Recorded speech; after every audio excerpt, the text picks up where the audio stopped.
Recording is on. And we're back after a little technical glitch. So, just to catch everyone up who's joining us now. So, we're talking about blockchain based currencies, cryptocurrencies, or simply Bitcoin. We're going to use those terms relatively interchangeably.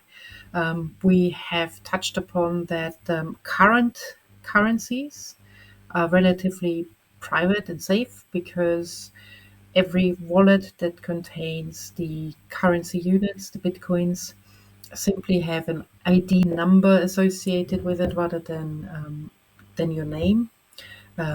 Yes, it did have a reputation for being used for crime in the past, but I'm not sure if that still is the case or not. I would highly doubt it. We briefly touched upon the price of Bitcoin, which in the last few weeks has gone up again. Marcel was just explaining my misperception that as long as you own more than half or all of the servers that the blockchain is running on, that you can change the data to your liking. So he was just in the middle of debunking that, or at the end of it. And there were a couple of other points that I made around the future of digital currencies and what will happen if nations are going to implement them, and how that may or may not impact the privacy that I see inherent in people owning money. And yeah, let's get to that. But first of all, let's pick up where we left off before we got disconnected. And Marcel was just at the point to explain why it's not really possible to hack into a blockchain-based currency system.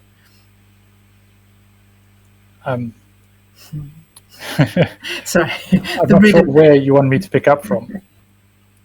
But basically what I was talking about is that to every entry within the blockchain, it's basically an immutable transaction record. So if I have 50 Bitcoins and I want to transfer 1 Bitcoin to you, I create a transaction and then I ask for that transaction to be signed. Now, anybody else who's part of that blockchain can attempt to create a signature, and the signature needs to meet particular requirements. And it's those requirements that can be progressively increased and made harder that makes signing it difficult to change. If basically they're using the signature hash to set the number of zeros at the beginning of that hash to define how many signatures, so what signatures will be accepted. If there's only a single zero at the start, then you only need 1 in 16 different attempts to create a signature on average to create a signature. But as you steadily increase the number of zeros, you multiply by that number by 16 with each iteration. So it becomes exponentially harder to create a signature. And that's why the data miners are basically randomly trying different signatures until they can find one with a hash that has a number of required zeros at the start of it to create it. If you have half the number of servers that are creating the signatures, then you have a 50% chance of being the one that comes up with the correct signature. Obviously, if you then create another transaction on top of it and you have a 50% chance of creating that signature again and things like that, you would be able to create the signature chain. But obviously, with not only is every step exponentially hard to achieve, every step after that, right, is exponentially harder itself, because you just increase it again by whatever hardness you had before. So if you 1 in 16, the second step is also 16 by 16. If it's 1 in 6,000, then it's also going to be 1 in 6,000 times 6,000 for 2 signatures. So to be able to forge a Bitcoin, you need to be able to forge every single signature for every single transaction that you want changed going forward. So it's hard in the same sense that winning the lottery is hard. You can buy lots more Bitcoins to increase your chances, but even with half the lottery numbers, you're still not guaranteed to win the lottery. Likewise, even with half the number of servers, you're still not guaranteed to be able to control what the Bitcoin does. That being said, people can always fork the Bitcoin as long as you have enough people supporting your signature, the one that you say is the one that is now the valid signature going forward. So if two people come up with a valid signature, the group as a whole needs to decide which signature they want to support. And that then becomes a separate blockchain if you have enough people. It doesn't have to be all of them. It just has to be a significant number of people that now say this is the valid Bitcoin, and that's where you get Bitcoin Gold from. So there's various people that think this is now the valid Bitcoin, as well as a lot of other people who still think the original Bitcoin is the Bitcoin to follow. So you can always fork it.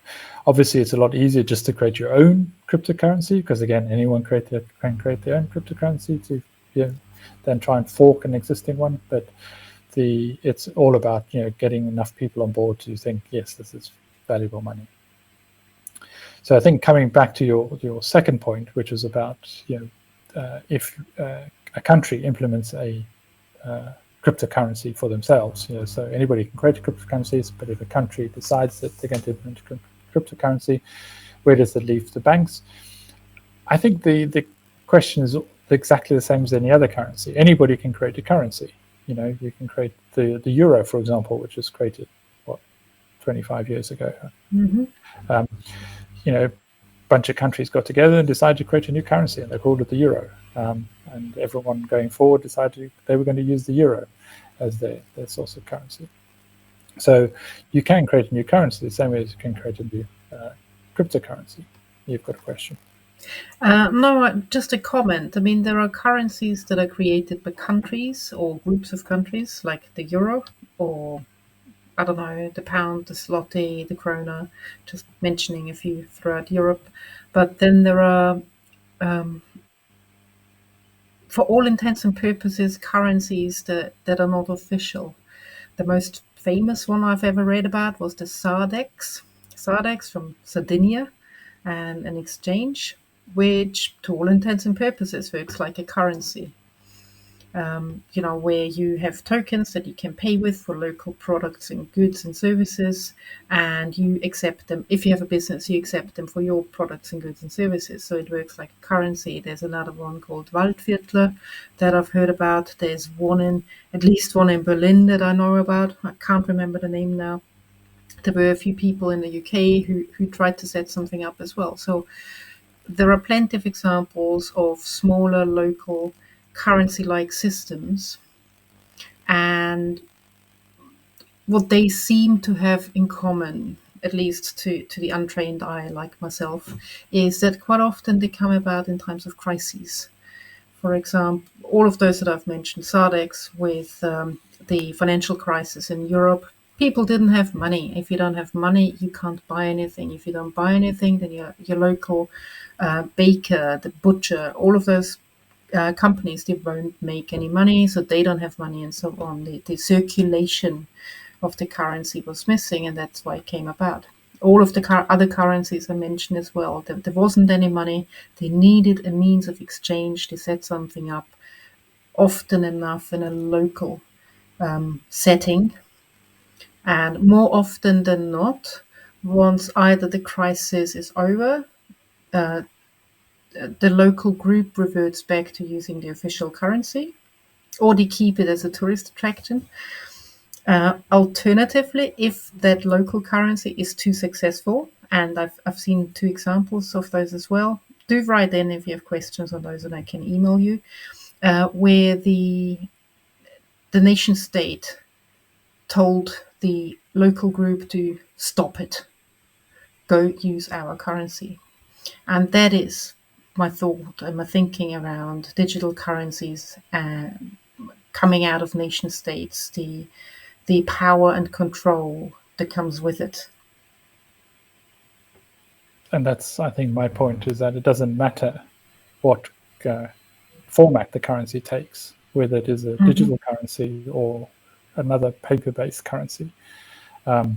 It's whether people will accept it as a medium of exchange, and whether people will accept it will depend on whether they think it will have value after the exchange. So, how much value it has, it depends on what people, feel it has. Bitcoin's price goes up and down because it depends on what people think a Bitcoin is worth. There is nothing behind Bitcoin. Bitcoin has no intrinsic value. Likewise, the bit of paper that a US dollar is printed on, right, has no intrinsic value. I mean, unless you think you can write on the piece of paper, it has no intrinsic value. It's just that you have a fairly good guarantee based on past experience that if you have a US dollar, that somebody else will accept it in exchange for something else, so that dollar has some value going forward. The thing with a lot of national currencies is that they depreciate over time, also called inflation. But the underlying currency is getting valued less and less. The dollar that you have today can buy less than it could buy 10 years ago because of inflation. And that is controlled by the government itself, the people that print the money. A lot of the reason that money devalues is that more money is printed. So if they were previously in the market, there was, say, $100, and the country decides to print another $100, unless the underlying goods that the country has produced increases as well, and that you now have $200 worth of goods that can be bought and sold with that, all you're going to do is have $200 chasing the same amount of goods. And the only thing that can happen then is that the value of the dollar halves. The difference being that previously, the government had no money, now they have half the money. And previously you had the $100, now your $100 is only worth 50, half of it. So that's the way the government basically takes a little bit of your money. As long as they keep printing more money than the goods, then the value of the underlying goods increases, you're going to have inflation. And the government wants a certain level of inflation, right? Or should I say businesses want a certain amount of inflation.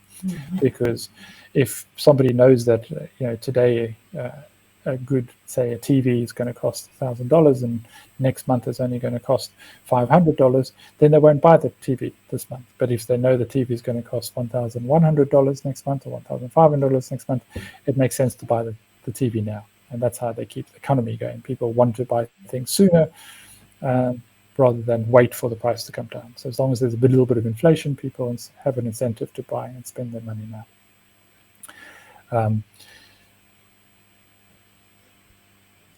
All of that doesn't change whether you have a digital currency or the paper currency. The difference with digital currencies is that for Bitcoin in particular, is that the amount of Bitcoins available, the total amount of Bitcoins available, is fixed at the time Bitcoin was created. And the reason that data miners get less and less going forward is that there are only, let's say, 1 million Bitcoins, right? And once you've given away half of them, then the remaining Bitcoins that they can give away, right, have to be more difficult to get by, especially if there's more and more servers, as we spoke about earlier, mining those data. So they give you away a smaller and smaller fraction. And all of that is calculated, right, within the formula for giving away the Bitcoins in the first place. It's an asymptotically curved. So, as more and more transactions are created and more Bitcoins are given away to the data miners, the amount that is given away with each transaction will come down and decrease, because you can't increase the total number of Bitcoins that there will ever exist in the entire existence of Bitcoin. If it lasts for millions of years, there will only ever be so many Bitcoins, which means that if a government tries to implement a cryptocurrency, right, which has a limit to the number of say crypto dollars that the US wants to create, they won't be able to print more. So, for example, when we had the 2008 crisis, right, what the government does is it just prints some more dollars. I mean, they don't print the dollars; they just give it away, and it's digital. It's digital already to the banks, and that basically gives the banks more money, the same way as printing the money does. They then ask the banks to pay it back, but that's a separate discussion. But they are able to do that. They are able to print more dollars whenever they want to, right, and be able to steal as much as they want as a percentage. As we discussed earlier, if they print another $100 and you've got $100, they then have half the total number of dollars there are in the market. They can't do that with the way cryptocurrency is set up. The government can't just say, I want to have a few more Bitcoins. They can't do that. They can't create more Bitcoins. They can't create more crypto dollars or whatever cryptocurrency they want to do. And that's why I don't see there being much of incentive for a government to implement a cryptocurrency. What they can do, and what you talked about from the BRICS point of view, is that you have a cryptocurrency in the sense that no one nation state controls it. So at the moment, if you use the US dollar and the US dollar is controlled by the US government and they decide to print another $100, anybody who's using the dollar as an exchange medium is at the mercy of the US government. Whereas if you have the BRICS countries, you have multiple countries that don't want to have one country in control.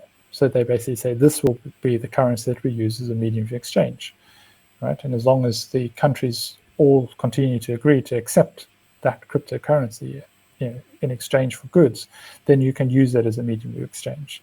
Same way Bitcoin can be used to buy drugs or pornography or whatever else that they talked about illegally, or pizza, which was the original purchase made with Bitcoins. I think it was 4 Bitcoins for a single pizza. As long as people are prepared to accept that currency for exchange. And that's why, again, it comes back to, from a currency perspective, are governments prepared to accept the currency? How do they support the currency? How does the euro get created? And it gets created because the government that wants you to pay taxes accepts that currency as a means for you paying your taxes. So if they say, oh, you need to pay $100 in taxes, the dollar has value because the government will accept $100 for taxes. And as long as you know that $100 is going to be accepted as a tax payment, if you need to pay your taxes, you sell goods and you take dollars and you pay your taxes with it. If a government decides we're no longer going to accept shillings or Deutschmarks or francs in exchange for our taxes, we're now going to accept euros for our taxes, only accept euros, right? For a period of time, we'll allow you to exchange your francs and Deutschmarks and shillings for euros. You need to use euros going forward.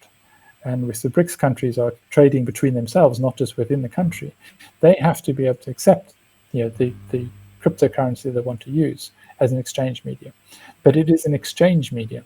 And currencies and money in particular have multiple purposes. One is as a medium of exchange for accepting taxes, or which are then used for exchanging goods, but also as a store of value. Do people hang on to that currency as a cryptocurrency to have value?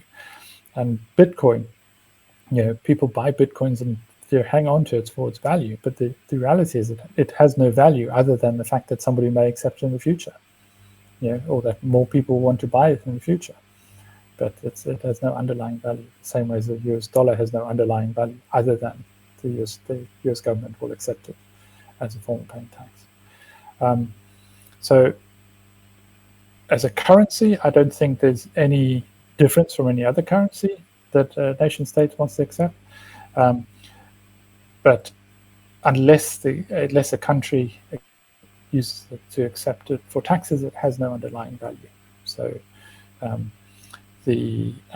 it has the restriction that there's no way for the number of Bitcoins or whatever current cryptocurrency you're creating to be increased.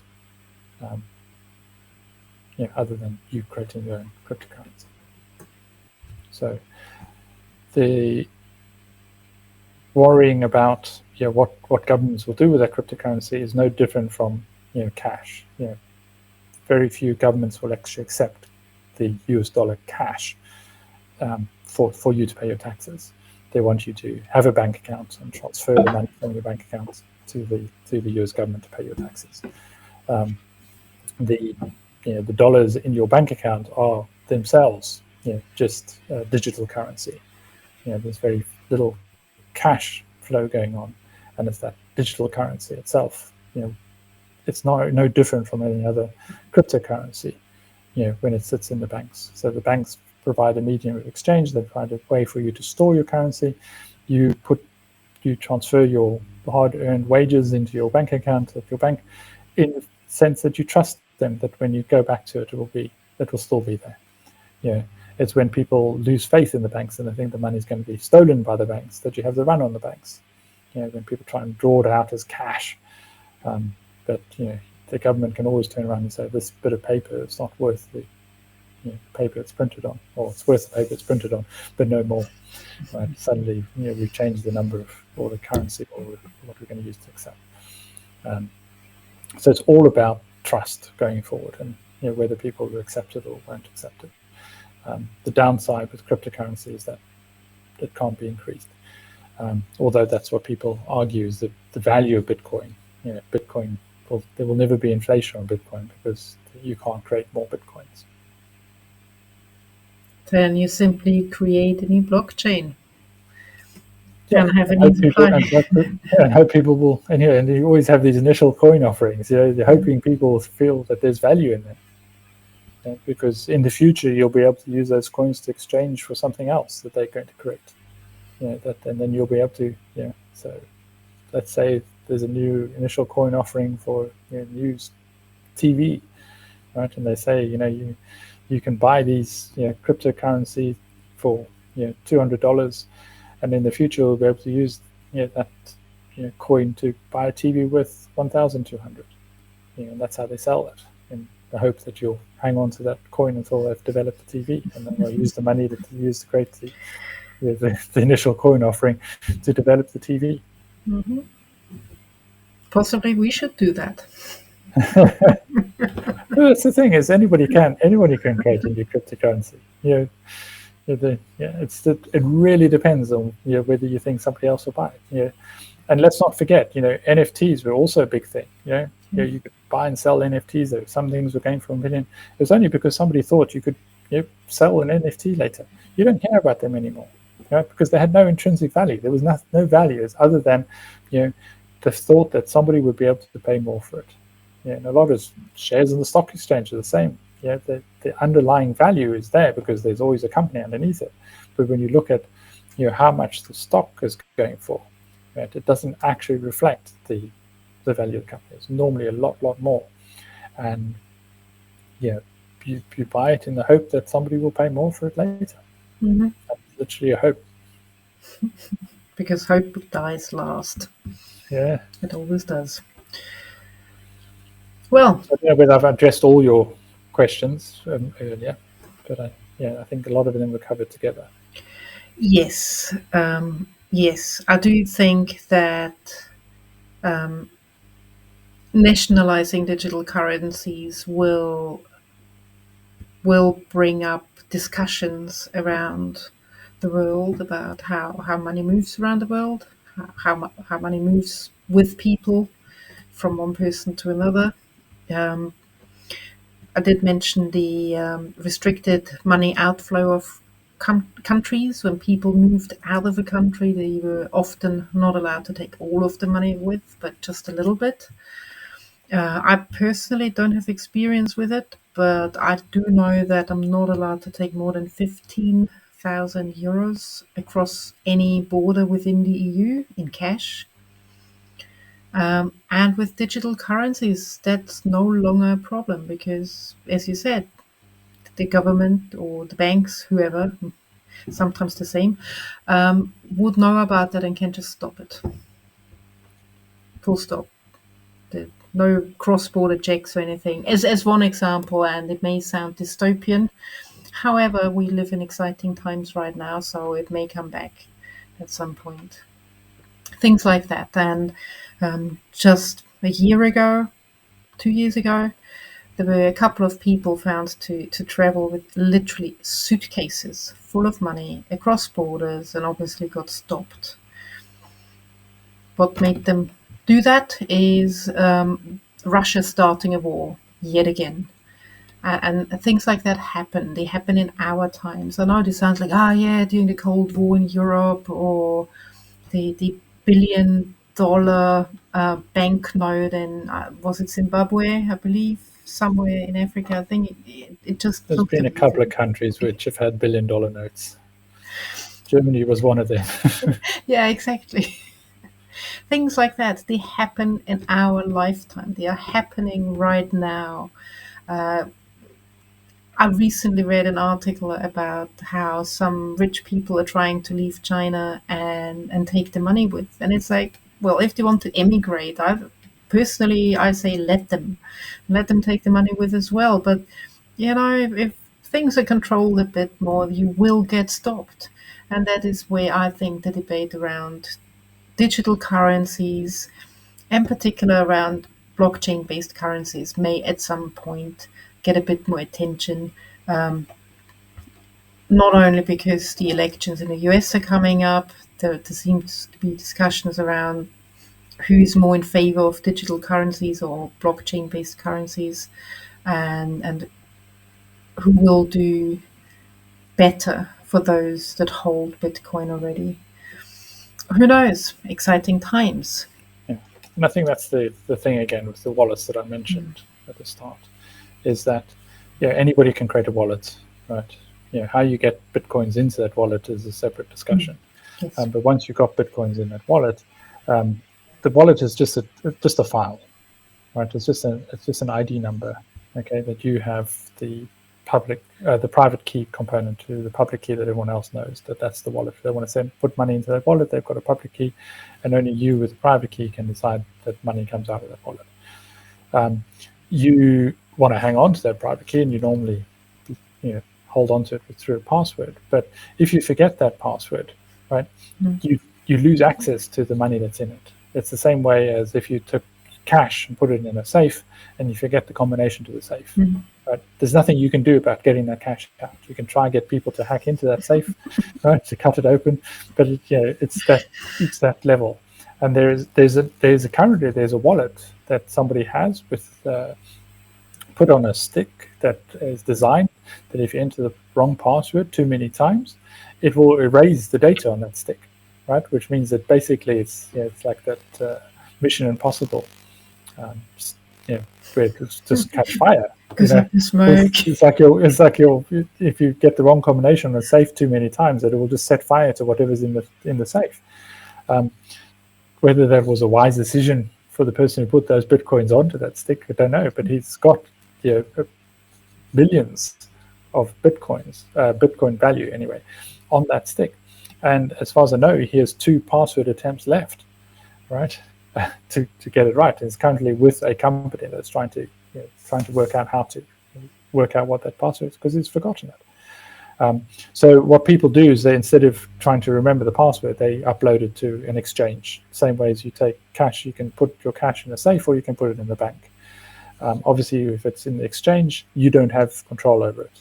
A government can get access to that exchange, or somebody can hack into that exchange and steal the Bitcoins. But it's the same as any bank. Or the bank can decide, the country can decide that the banks need to take all the money that's in people's savings to pay the government debt, as happened in Cyprus a few years ago. Or you can hang on to the cash. It's just a lot easier to hang on to the Bitcoins itself. You can keep it on a little USB stick, put it on with all the other USB sticks in your bag when you leave the country. You can take the money out there, as long as you can get the Bitcoins in the first place. If you have a means to get Bitcoins, and that's a separate issue. It's all very well saying you can do Bitcoin, but if there's no way to buy a Bitcoin, then if governments have cracked down on your ability to buy the Bitcoins in the first place, there's no marketplace for you to buy Bitcoin, so there's no way for you to get the cash from your bank to purchase Bitcoins or whatever it is, then if you don't have Bitcoins, you're stuffed. The same way as if you don't have cash, you're stuffed. How do you get hold of cash in the first place? If there's a run on the bank and you want to leave the country, you go to the bank, you try to withdraw the cash. If you don't have the cash, you're stuffed. You may not be able to get the cash anyway. So that's another reason people hang on to Bitcoins or gold bars or whatever it is they want to carry with them, physically with them, that has value. And as I said before, Bitcoin has no intrinsic value other than the fact that somebody believes that they'll pay more for it later. But the sheer volatility in the Bitcoin price shows you that there's no real intrinsic value there. What is a Bitcoin worth? How do we know what a Bitcoin is really worth? Other than the fact that more people want Bitcoins because they're worried that the currencies they're using is not going to be worth anything, or it's going to be stolen by the banks, or the cash is, you're not going to be able to take that suitcase full of cash across the border. Yes. But I suppose there's they can try and scan your USB sticks. If you've got a pocket full of USB sticks when you walk across the border, they can ask you. But it's at the end of the day, it's just a number. It's literally just a number. Mhm. How are they going to know that there's a Bitcoin wallet on your USB stick? I do not know. I really don't. So, anyone watching, anyone out there who's watching this, do join us for one of our upcoming community events. Um, do donate to us on our Patreon page or as a one off donation on Stripe, or simply get in touch and try and help grow the community. We would like to set up a community around data privacy and what we are seeing in the world at the moment, and also thinking about what can be improved going forward. So one of our side projects is looking at how to keep period data private and safe and encrypted. So head over to my period data is mine to look at our project there. Join us, help us, and donate to us, and become a member yourself. Thank you. And with that, I think it's time to close for today. And our next meeting will be held in August. August, I'm a month behind, at the end of September. So do join us then, end of September. Again, the last Tuesday in September, we will put out the same note as always. Email us if you want the link, and I hope to see you there. Bye. Okay, bye bye.